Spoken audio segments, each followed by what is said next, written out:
諸国百物語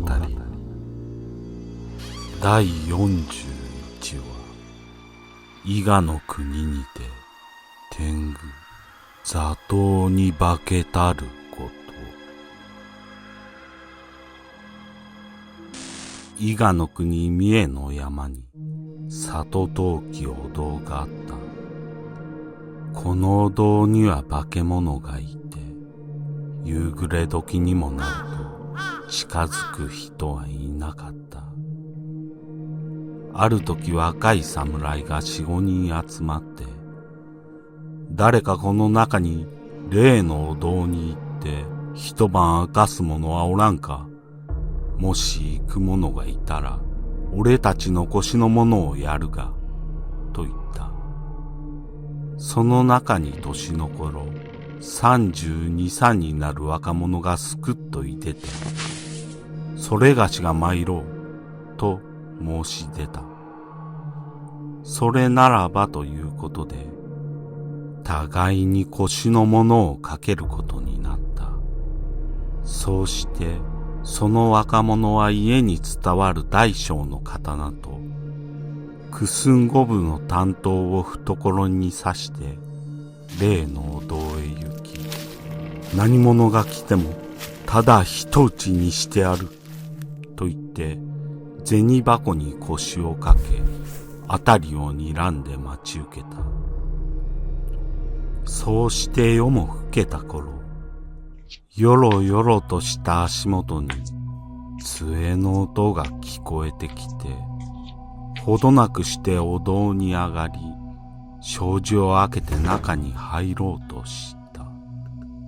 若者は声をかけて、何者だ、こんな夜更けにここに来るのは。わしは用心深い上、近寄れば叩き切るぞ、と言って刀に手をかけると、かの者は、さてはこのお堂の中に人がございましたか。これは失礼つかまつった。私はこの辺りの片田舎に住んでいる座頭でございます。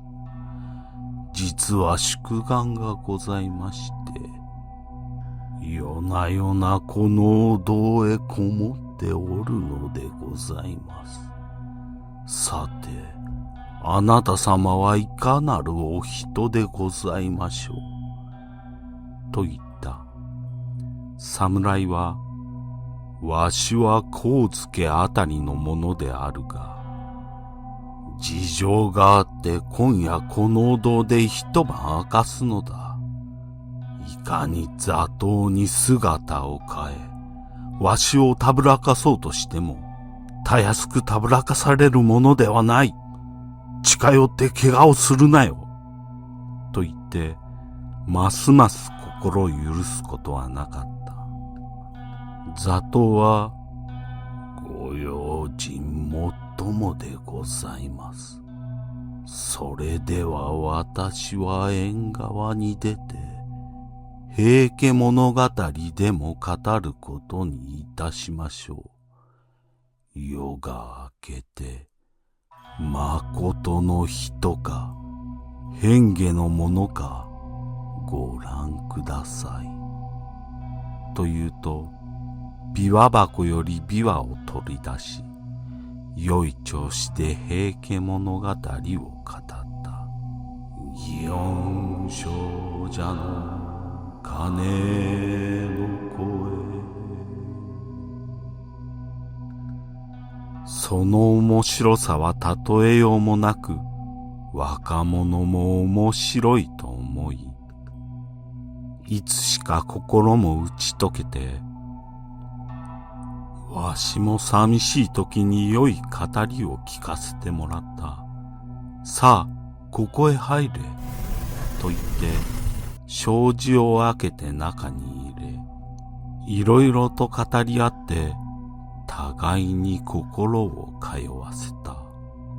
それならば、今一度平家物語を所望いたす、と侍が言えば、座頭は、かたじけなし、と言って喜び、琵琶を取って、何やら琵琶箱から松ヤニ色をした手まりのようなものを取り出し、琵琶の糸に引いた。若者はそれを見て、それは何だと問う。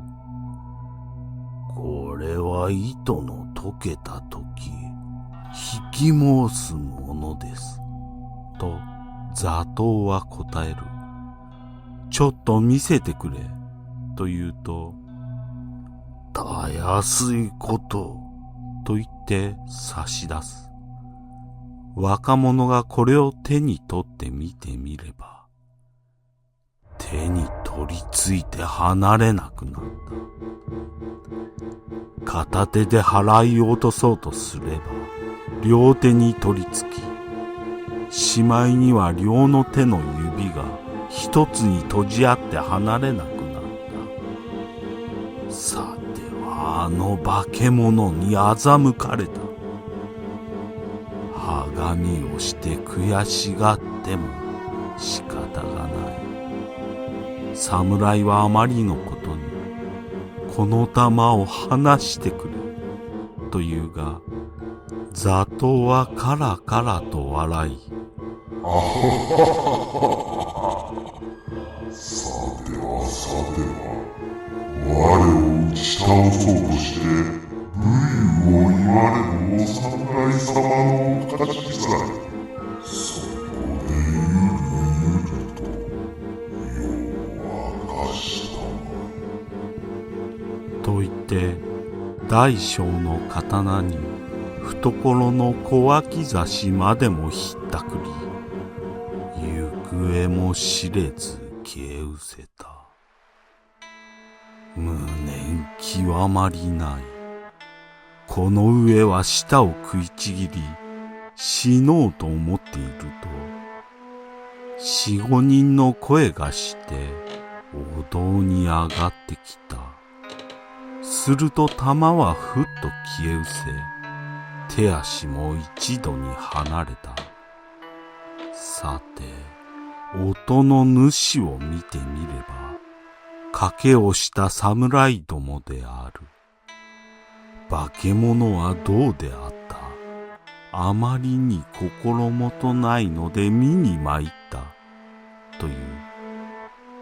隠そうと思っていたが、大将を取られて隠せるはずもなく、しぶしぶ終始を語ると、皆は驚いて、それは凄まじいことだ。しかし、腰のものを取られるとはおかしなやつだ。と、どっと一度に笑って、若者の顔を一人一人撫でていき、消え失せた。若者は気を失って死んだようになってしまった。夜もようやく明け方となり、誠の侍どもがお堂へ行ってみると、若者が死んだようになっているので、驚いてすぐに気付け薬を飲ませると、ようやく息を吹き返し、ことの様子を尋ねてみれば、侍はぽつりぽつりと語り出した。そうして皆が連れ立って帰っているところに、例の腰の者大将と小脇差しの三腰が五六丁ほど行った傍らの杉の木の枝に駆け置かれてあったということだ。この若者があまりにも傲慢だったために、天狗のなす技にあったのだという。その後例の若者は心がほうけて気が触れたようになってしまったということである。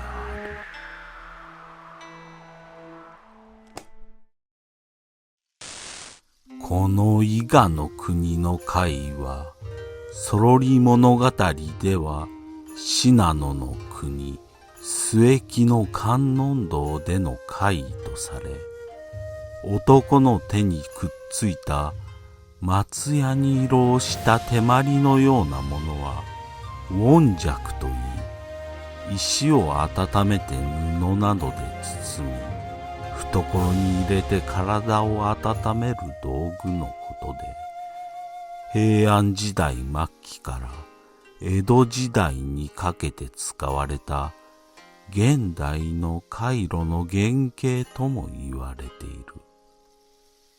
またその化け物は身の丈一丈、約3メートルほどもあり、頭からは炎が立ち上り、口が大きく裂け、角が生えた恐ろしい化け物であったという。